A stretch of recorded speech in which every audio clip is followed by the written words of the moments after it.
There's an old man in the park, sometimes sit still after dark. Old men often don't say much. Rubenstein is just one such.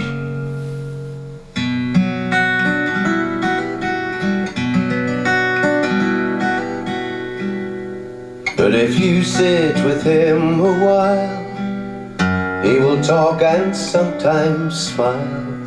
Rubenstein remembers long ago Septembers, long ago.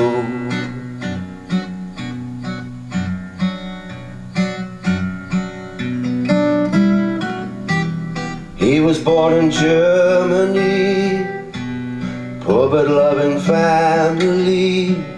Jewish tailors don't get rich, but they sew a close, close stitch.